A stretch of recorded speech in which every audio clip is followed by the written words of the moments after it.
말씀은 레위기 23장 10절에서 14절까지 말씀입니다. 구약성경 182면 레위기 23장 10절에서 14절까지 말씀입니다. 한 절씩 교독하시겠습니다. 이스라엘 자손에게 말하여 이르라. 너희는 내가 너희에게 주는 땅에 들어가서 너희의 곡물을 거둘 때에 너희의 첫 곡물의 첫 이삭 한 단을 제사장에게로 가져갈 것이요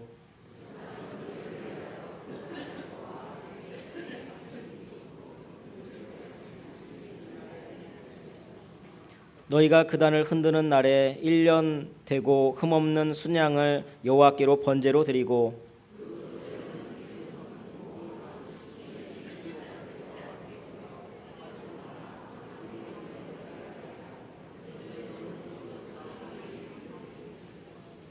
함께 읽겠습니다.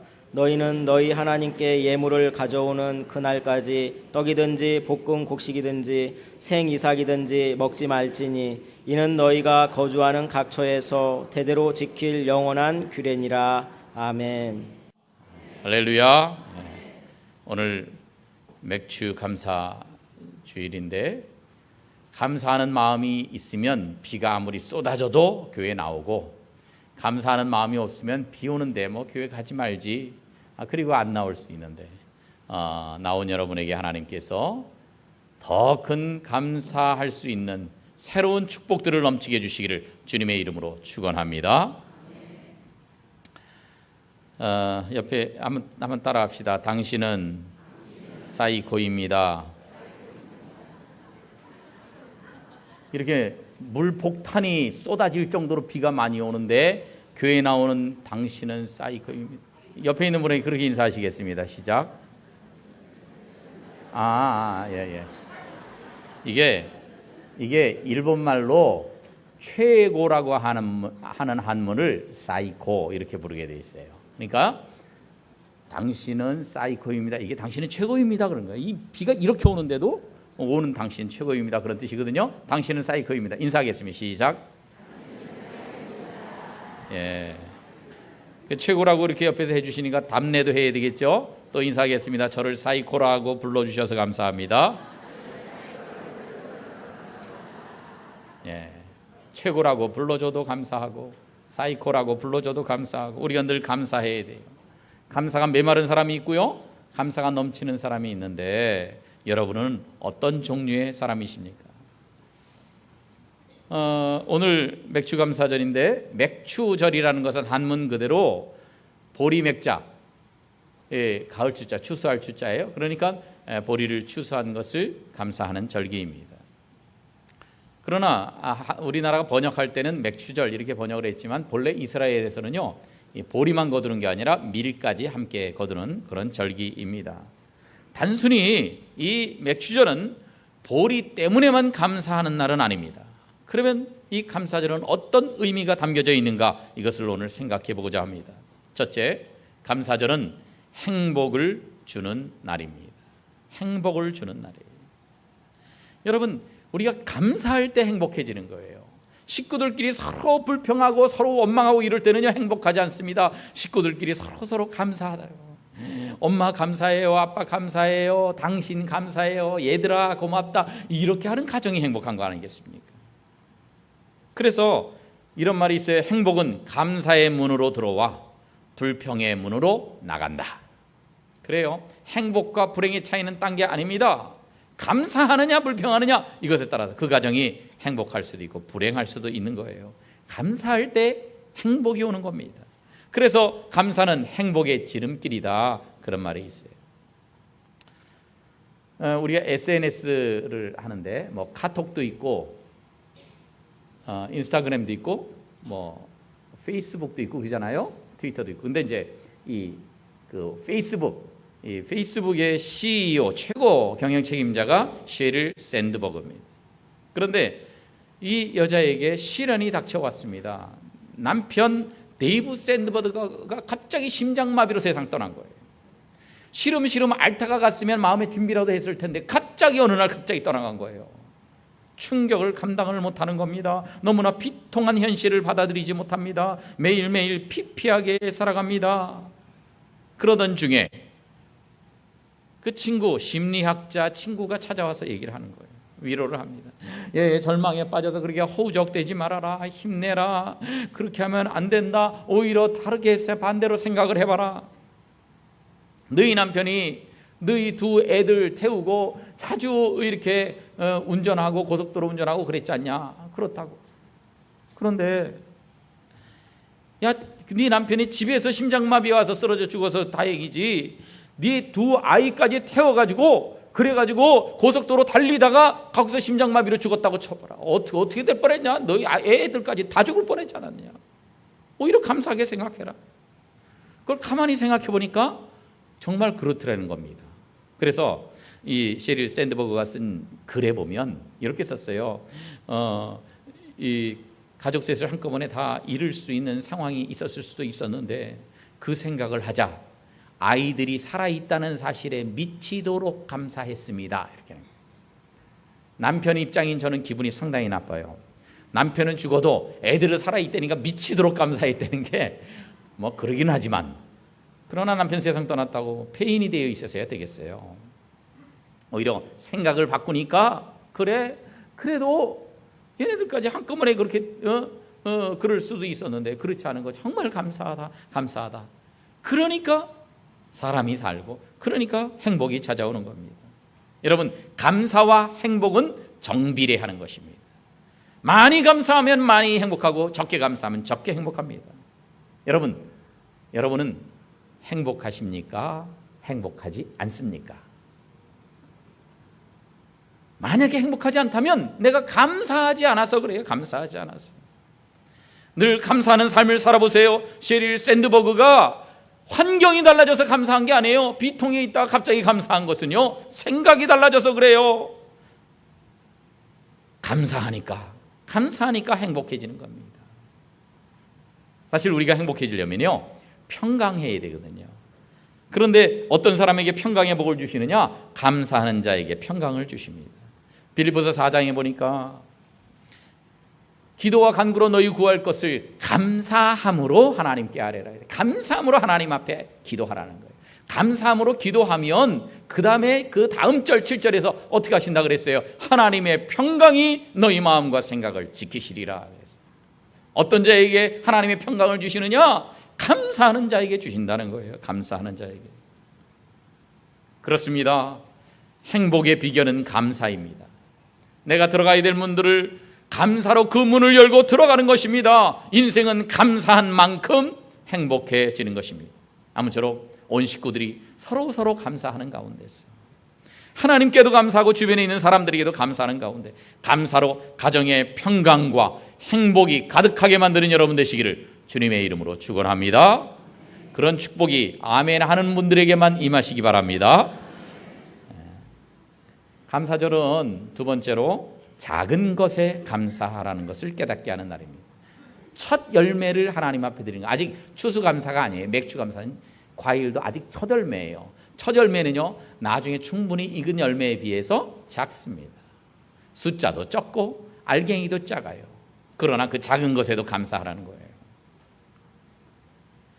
여러분, 우리가 감사해야 되는데 왜 감사하지를 못합니까? 주변 사람들, 가족들에게 왜 감사하지 못합니까? 큰 것에만 감사하기 때문에 그래요. 아주 큰 것만 감사하지 조그만 것들은 감사할 줄 모르기 때문에 우리가 매일 감사를 안 하는 거예요. 부모님이 밥 차려주는 거, 그거 당연하게 생각합니다. 감사할 줄 모릅니다. 그리고 부모님이 학교 보내주는 거 감사할 줄 모릅니다. 당연하게 생각합니다. 그런데요, 우리가 하나하나 작은 것에 감사하기 시작합니다. 모든 것이 다 감사해요. 모든 것이 다 감사해요. 사실은요, 큰 게 중요한 게 아닙니다. 작은 것이 중요한 것입니다. 큰 것에만 감사하는 것이 아니라 작은 것에 감사해요. 왜냐하면 성수대교가 무너졌는데요, 성수대교가 무너진 게 기둥들이 다 무너져가지고 무너진 게 아니라는 겁니다. 그 상판들을 연결하고 있는 이렇게 볼트 너트가 있는데, 그런데 그게 풀려가지고 그래가지고 상판이 떨어진 거예요. 여러분, 큰 성수 대교에 비하면 이 볼트너트 뭐 어떻게 보면 이제 좀 큰 나사 같은 건데 그런 것들이 작아 보이는 거, 큰 다리에 비하면 작은 것이지만, 그러나 그 볼트너트가 제대로 있어야 할 곳에서 기능을 못했기 때문에 커다란 사고가 벌어진 겁니다. 작은 것이 중요한 거예요. 우리 덩치 큰 사람도요, 이 커다란 뭔가가 잘못 들어와서가 아니라 눈에 보이지도 않는 병균이 들어와가지고, 그렇게 작은 병균이 들어와가지고 그렇게 끙끙 앓고 누워 있는 거란 말이에요. 미네랄 아주 적은 양이지만 그 미네랄이 우리 건강을 유지합니다. 호르몬 분비되는 거는요, 호르몬은 굉장히 작은 양이에요. 그런데도 불구하고 우리 몸에 막대한 영향을 끼치는 겁니다. 그러니까 큰 것만 중요한 게 아니라 작은 것도 참 중요하다는 거예요. 그래서 우리가 작은 일에 감사해야 됩니다. 여러분들은 무엇을 감사하고 계십니까? 로또 1등 돼야 큰 것에만 감사하십니까? 그 사람은 평생 감사할 수 없습니다. 그런데 작은 것에 감사하는 사람은 늘 감사하며 살 수가 있는 것입니다. 우리가 작은 것부터 감사의 씨앗을 뿌려보십시다. 감사의 씨앗을 뿌리면 우리가 그 씨앗을 뿌린 만큼 꽃이 피고 열매가 맺혀지게 될 것입니다. 작은 것에 감사하는 사람이 가장 행복한 사람인데, 늘 큰 것에만 감사하는 것이 아니라 작은 것에 감사하는 성도들 되시기를 주님의 이름으로 축원합니다. 세 번째 감사절은요, 첫 열매는 하나님의 것임을 깨닫는 날입니다. 첫 열매는 하나님의 것이다. 열매뿐만 아니라 사람도, 짐승도 마찬가지예요. 출애굽기 13장에 보니까 사람이나 짐승을 막론하고 태에서 처음 난 모든 것은 다 내 것이다, 내 것이다, 그렇게 하나님이 말씀하셨어요. 출애굽기 23장 16절 말씀 다 같이 읽어볼까요? 시작. 맥추절을 지키라. 이는 내가 아멘. 이 맥추절 지키라 그랬는데, 맥추절은 첫 열매를 거두는 날이에요. 그래서 하나님 앞에 드리는 날이에요. 그래서 맥추절은 다른 말로 초실절이다, 그렇게 부릅니다. 말 그대로 처음 익은 열매, 처음 익은 곡식을 하나님 앞에 드리며 감사하는 절기라는 거예요. 그러니까 우리는 농사를 안 지으면 처음 익은 열매도 없고 처음 익은 곡식도 없고 채소도 없고, 그러니까 감사하는 것이 아무런 우리와 상관이 없을까요? 아닙니다. 농작물뿐만 아니라 처음 것은 다 하나님의 것이라고 말씀하는 거예요. 어떤 성도분 딸이 취직을 했는데, 취직해서 첫 월급을 탔어요. 첫 월급을 타면 엄마한테 어떻게 하는 거죠? 어떻게 하는 거라 그래요? 여러분 몰라요?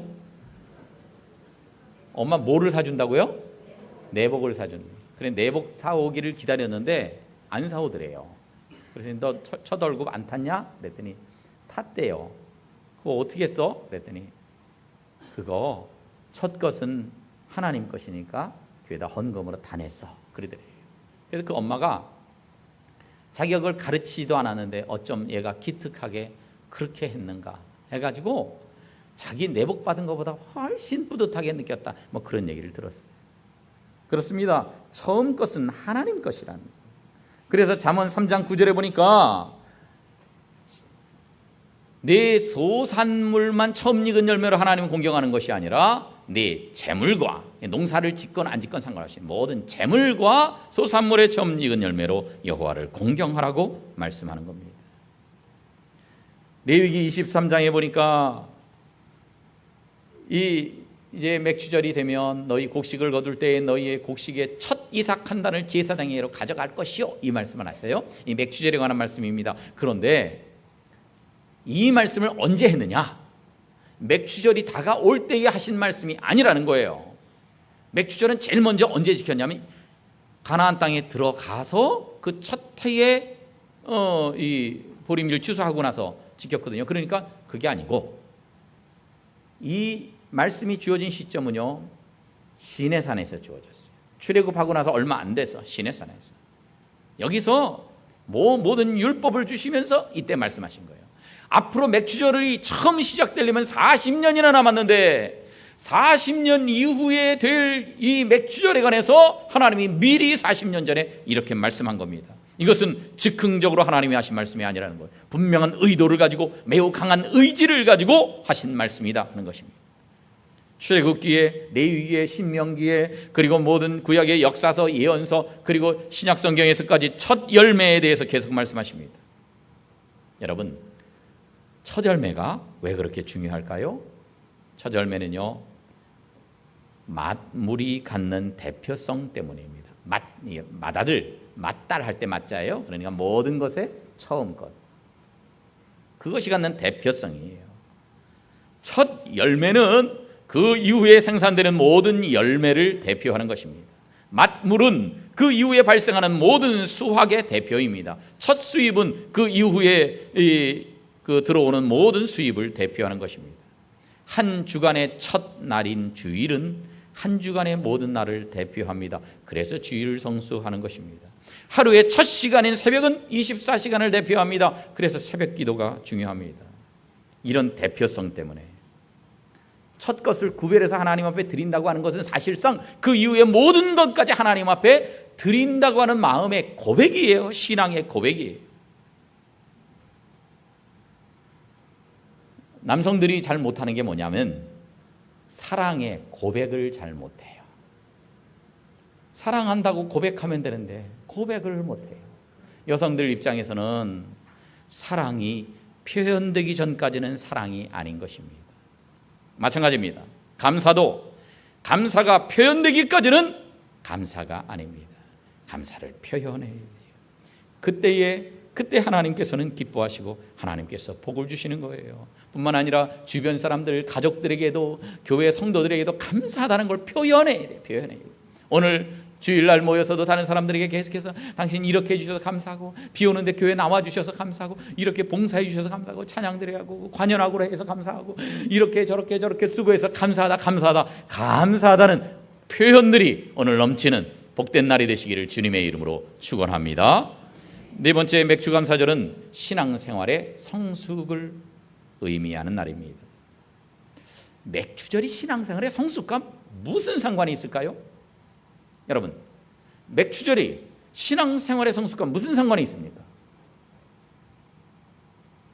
한번 얘기해 보세요. 무슨 상관이 있을까요? 맥주절이 신앙생활의 성숙과 무슨 상관이 있을까요? 이스라엘 백성들이요 40년 동안 광야에서 떠돌아다녔습니다. 그때는 뭘 먹고 살았어요? 말하려면 크게 얘기해 보세요. 뭘 먹고 살았어요?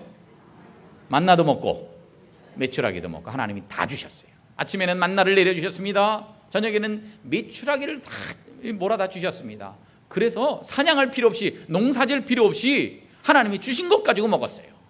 노력할 필요 없습니다. 노동할 필요 없습니다. 그냥 매일매일 주시는 것으로 하나님께 받아만 먹고 살았던 삶이었습니다. 이것은 어린 신앙을 의미하는 겁니다. 신앙이 아주 어려요. 전부 다 받아 먹고만 사는 거예요. 아기 때 그러잖아요. 아기 때는 모든 것을 부모가 다 먹여주고 입혀주고 씻겨줘야 됩니다. 스스로 못합니다. 그러면서도 별로 감사할 줄 몰라요. 나중에 철들어야 감사할 줄 알지. 그런데요, 이게 어린아이들의 특징인 것처럼 성도들도 신앙이 성숙하지 않으면 하나님으로부터 구원을 받았고 죄사함을 받았고 은혜를 받고 축복을 받고 살면서도 하나님께 감사할 줄 모르고 그저 하나님 더 주세요 이게 어린 신앙생활이라는 겁니다. 그런데 이스라엘 백성들이 100% 광야에서 공급만 받고 살다가 이제 요단강을 건너서 가나안 땅에 들어가자 만나와 메추라기가 끊어졌습니다. 그때부터 이스라엘 백성들은 땅을 개간해야 됩니다. 씨를 뿌려야 됩니다. 농사를 지어야 됩니다. 가축을 길러야 됩니다. 땀 흘려 일하며 수고해야 됐습니다. 여름이 되자 첫 열매를 거둘 수 있었습니다. 이스라엘 백성들이 첫 수확의 기쁨을 하나님께 돌리며 기뻐했습니다. 이것이 첫 번째 맥추절의 모습입니다. 이스라엘 백성들이 지금까지는요 하나님께 받아만 먹고 살았는데 그러면서도 별로 감사할 줄 모르고 불평하고 원망하고 그랬는데 이제 첫 맥주절을 통해서 자신들이 노력해서 거둔 수확 가지고 내가 노력했지만 이거 하나님은 은혜요. 그리고 하나님 앞에 감사할 줄 아는 성숙한 신앙으로 발전했다고 하는 것입니다. 맥추절은요, 받아만 먹고 사는 삶에서 이제는 자기가 노력한 것을 통해서 하나님 앞에 감사할 줄 아는 신앙의 성숙을 의미하는 절기입니다. 그렇습니다. 이제 우리는 광야 생활을 청산해야 합니다. 따라합시다. 광야 생활을 청산합시다. 바다만 먹고 사는, 하나님 더 주세요 주세요, 모든 것을 바다만 먹고 사는 광야 생활을 이제는 청산하고, 우리가 노력하며 봉사하며 헌신하면서도 그것으로 인하여 하나님 앞에 감사하는 성숙한 신앙인으로 발돋움하는 복된 감사절이 되시기를 주님의 이름으로 축원합니다. 다섯 번째, 감사절은 하나님을 최고 우선으로 삼으라는 의미입니다. 하나님을 뭐로 삼으라고요? 최고 우선으로 삼으라. 지금 첫 번째 맥주절을 생각해 보세요. 말씀드린 대로 광야에서 먹을 걱정 없었어요. 다 주셨으니까. 만나 메추라기를 먹었는데 가나안 땅으로 들어가는 순간 다 끊겼어요. 열심히 땅을 개간하고 농사는 지었지만 농사야 지은다고 당장 뭐가 나옵니까? 익을 때까지 기다려야 되는데. 그래가지고 너무나 배를 고르면서 배고프게 살다가 이제 보리를 추수하게 됐으니 얼마나 먹고 싶겠습니까? 이제 잔뜩 좀 배불리 먹어봐야 되겠다. 그런데 하나님이 절대 먹어서는 안 된다는 거예요. 오늘 우리가 읽은 본문의 말씀 14절에 보니까 너희 하나님께 예물을 가져오는 그날까지 떡도 먹어서도 안 되고 볶은 곡식도 먹어서도 안 되고 배고프다고 생이삭을 그냥 먹어도 안 된다. 즉 먼저 지금 배고파도 추수한 것의 처음 부분을 하나님께 갖다 바치고 그 다음에 먹어라 그래요. 그 다음. 그러니 너무나 배가 고픈데, 어른만 있습니까? 애들도 배가 고픈데, 그런데도 안 된다는 거예요. 하나님 앞에 드리기 전에는 절대 먹지 말라는 겁니다. 이건 먼저 먹고 나중 먹고의 차이가 아닙니다. 이것은 하나님을 최고 우선으로 삼아라 하는 말씀입니다. 최고 우선으로 삼아라. 그렇습니다. 오늘 감사절을 맞아서 우리 하나님을 최고 우선으로 삼는 정신을 우리가 가져야 됩니다. 나보다 하나님이 우선이에요. 자식들보다 하나님이 우선이에요. 그 무엇보다도 하나님을 우선으로 삼겠다 마음속에 결단하는 복된 감사절이 되시기를 주님의 이름으로 축원합니다. 마지막으로 감사절은 축복을 주시는 날입니다. 잠언 3장 9절에 보니까 내 소산물의 처음 익은 열매로 여호와를 공경하라. 이건 이제 맥추절과 관계된 거예요. 처음 익은 열매니까 맥추절, 그때 그것으로 하나님을 공경하고 하나님 앞에 드리면 10절 다 같이 읽어봅니다. 시작. 그리하면 내 창고가, 아멘. 네, 여기서는 음료가 포도주니까 이 포도즙이 없으면은 마실 게 없으니까 큰일 나는 거예요. 죽는 거예요. 그게 넘칠 것이라. 네 창고가 가득히 차겠다 말씀하십니다. 먼저 소사물의 처음 익은 열매로 하나님 앞에 드리면 오히려 손해보는 게 아니라 축복이 넘친다는 거예요. 창고, 재물의 창고가 가득히 찹니다. 육적으로 건강의 창고가 가득히 찹니다. 가정의 화목의 창고가 가득히 찹니다. 영적으로 하나님의 은혜의 창고가 가득히 차도록 주님께서 복을 베풀어 주신다는 거예요. 아무쪼록 하나님께서 이런 모든 창고를 가득히 채워주시는 은혜와 축복이 넘치시기를 축원합니다. 아멘. 한 분만 축복을 받으시기 바랍니다. 네. 하나님은 감사절을 지키는 자를 축복하셨습니다.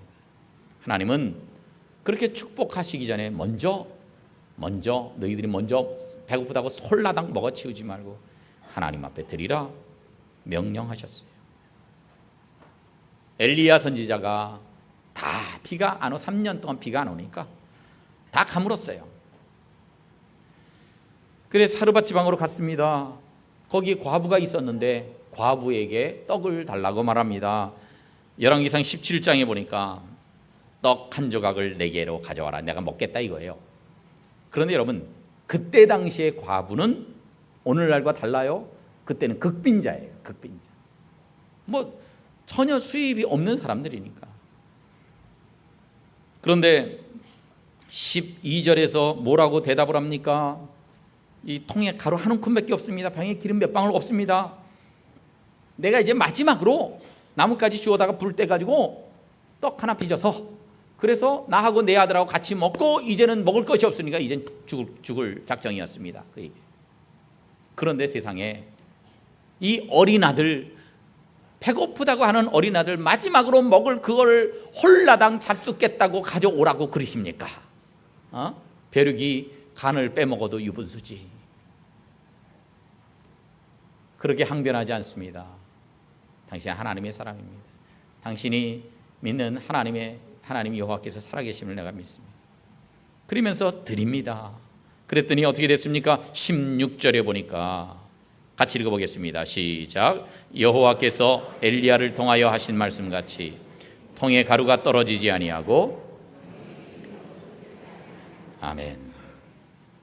놀라운 기적이 벌어졌어요. 통에 가루가 떨어지지 않았습니다. 병에 기름이 없어지지 않았습니다. 계속 샘솟듯 솟아나는 겁니다. 그런 축복을 엘리야가 줬습니까? 아닙니다. 오늘 성경은 분명히 말씀하십니다. 여호와께서 이렇게 하셨다. 여호와께서, 하나님이 하셨다는 거예요. 이걸 달라고 한 것은 이 엄마 아들 둘을 죽이려고 하신 말씀이 아닙니다. 오히려 드렸더니 기적이 일어났어요. 드렸더니 축복이 내려졌습니다. 이스라엘 민족이요, 광야에서 받기만 했어요. 그런 이스라엘 백성들에게 이제는 맥주절부터는 나에게 바치라 주님이 말씀하신 것은 주님이 뭔가 부족해서가 아니에요. 하나님이 없어서 그런 게 아니에요. 이스라엘 민족들에게 복을 주시고 더 좋은 것으로 풍성하게 주시는 그런 축복의 기능으로서 드리라, 그렇게 말씀하셨던 거예요. 미국에 하이네라고 하는 사람이 있었습니다. 사업을 했는데 사업이 잘 됐어요. 돈을 많이 벌었습니다. 그런데 돈을 많이 벌다 보니까 하나님 앞에 감사할 줄 모르고요, 교만해지고 방탕해지고 그래요. 그래서 어려움이 찾아왔는데, 사업의 어려움이요, 뭐 10년, 20년 동안 조금씩 안 좋아진 게 아니고 1, 2년 동안에 그냥 갑자기 무너져 내렸어요. 완전히 망해서 빚더미 위에 올라앉았습니다. 그래서 아무도 모르게 $10,000를 몰래 숨겨뒀어요. $10,000는 적지 않은 돈입니다, 그 당시에. 그런데 이제 왜냐하면 채권자들이 나를 고소할 거고 나는 틀림없이 감옥에 갈 수밖에 없어요. 그러면 이 많은 돈 갚을 방법도 없고 감옥에 가면 우리 식구들 먹고 살아야 될 거 아닌가. 그래서 $10,000를 감춰뒀어요. 전에는 돈 많이 벌었을 때는 기도도 안 하고 감사도 안 하고 그랬었는데 이제서야 깨닫습니다. 하나님 앞에 눈물로 회개합니다. 하나님, 내가 전에는 감사할 줄 몰랐는데, 하나님 그때는 엄청나게 벌었는데 방탕한 일에만 막 물쓰듯이 썼는데 죄송합니다. 하나님 앞에 회개합니다. 그리고는 그 숨겨놓았던 $10,000를 자기 교회 하나님 앞에 감사헌금으로 바칩니다. 이 하이네가 망한 줄을 온 세상이 다 알고 교회도 다 알고 있는데 $10,000를 바친 거예요. 적지 않은 돈을. 그 당회가 깜짝 놀래가지고 하이네를 불렀어요.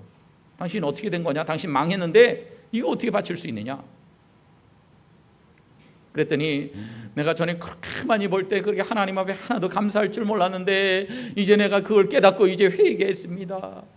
그래가지고 이제 내가 감옥에 가게 되면은 더 이상 재기도 할 틈도 없고 더 이상 내 인생 앞으로 하나님 앞에 감사 예물을 드릴 기회도 없을 것 같아서 이거라도 우리 가족들 쓰라고 이렇게 비축해 놓은 건데 이거라도 내가 감사 예물을 드려야 내 죽기 전에 감사 헌금을 할 수 있겠다. 울면서 그 사실을 얘기하는 걸 듣고 당회원들이 전부 다 감동을 받았어요. 그래서 채권자들 명단을 달라. 그래가지고 그 사람들을 불러가지고 이야기를 합니다. 자, 이 하인의 이 사람이 감옥에 가면 이 사람도 고생하지만 당신네도 어차피 돈 못 받지 않냐? 받을 길이 없지 않냐? 그런데 이 사람이 다시 재기할 기회를 주라. 어차피 못 받을 돈 기다려달라. 고발하지 말고 그냥 기다려달라. 그러면 이 사람이 열심히 일해서 갚을 수 있도록 우리가 뒤에서 보장해 줄 테니까 기다려달라. 어차피 못 받을 돈, 뭐 저 사람 고생이나 시키지 하고 감옥에 보낼 수도 있었지만 그래도 교회에서 이렇게 권고하니까 그 말도 맞고, 그래서 이 채권자들이요 참 희한하게도 전부 다 그 요구를 들어줬어요. 하인회가요 그때부터 더 열심히 일합니다. 성도들이 십시일반으로 성금으로 모아준 돈을 가지고 조그만 사업을 했습니다. 전에 사업보다는 훨씬 작은 사업이었지만, 그러나 이건 내 사업이 아니다, 이제 주님의 사업이다. 그래가지고 조그만 수입이 있어도 감사와 감격으로 하나님 앞에 기도합니다. 더 힘써 일합니다. 그렇게 한 결과 사업이 잘 되고 번창하더니요 아주 큰 재벌이 되었습니다. 그렇습니다. 하나님은 감사하는 자를 축복하십니다. 감사하는 자에게 기적을 체험하게 하시는 것입니다. 감사함으로 기적을 체험하는 여러분들 다 되시기를 주님의 이름으로 축원합니다. 그렇습니다. 감사절은 행복을 주는 날입니다. 감사해야 행복해집니다. 감사절은 큰 것에만 감사하는 것이 아니라 작은 것에 감사하라는 것을 깨닫게 하는 날입니다. 감사절은 첫 열매가 내가 농사졌지만 이건 내 거가 아니요 하나님 거요, 이걸 깨닫는 날입니다. 맥주 감사절은 받기만 했던 신앙에서 이제는 하나님께 드릴 줄 아는 신앙생활의 성숙을 의미하는 것입니다. 감사절은 내가 최고가 아니라 하나님이 최고 우선이다, 나 먹기 전에 먼저 하나님 앞에 드리겠다 하는 이 하나님을 최고 우선으로 삼으라는 날입니다. 감사절은 나에게 손해를 주는 날이 아니라 나에게 축복을 주시고자 하나님이 제정하신 날입니다. 아무쪼록 이러한 마음으로 이 감사절을 지켜서 하나님이 예비하신 모든 복들을 넘치게 받아 누리는 복된 성도들 되시기를 주님의 이름으로 축원합니다.